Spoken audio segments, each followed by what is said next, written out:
kuja na kauli mbiu mpya mpya.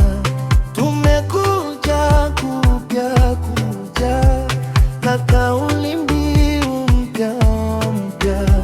Maisha ni neno, hakuna maisha bila neno la Mungu. Amani, amani yapatikana kwenye neno. Jue sana Mungu, uwe na amani. Jue sana Mungu, uwe na amani. Ndivyo mema yatakavyokujia.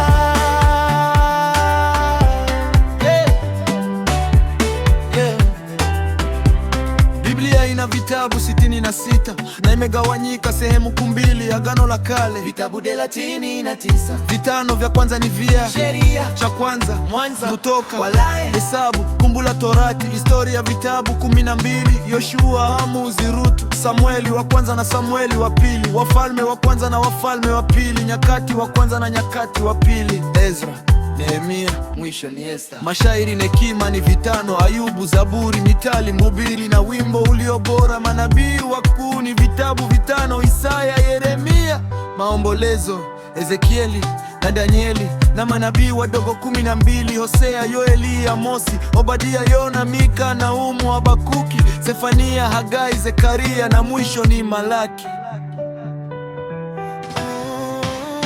Tumekuja kuja na kauli mbiu mpya mpya. Tumekuja kuja na kauli mbiu mpya mpya. Maisha ni neno na kuna maisha bila neno la Mungu. Amani, amani yapatikana kwenye neno. Jue sana Mungu, uwe na amani. Jue sana Mungu, uwe na amani. Ndivyo mema yatakavyokujia. Agano Jipya, vitabu 27. Vinanza vya Injili ni vitabu 4: Mathayo, Marko, Luka, Yohana. Historia ni kitabu kimoja: Matendo ya Mitume.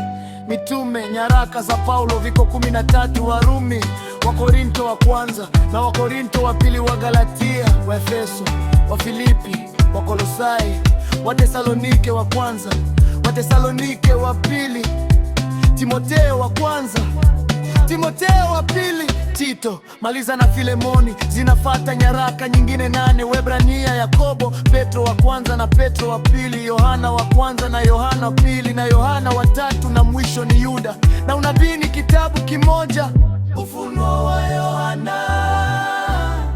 Ndicho kitabu cha mwisho kwenye Biblia yote. Tumekuja kuja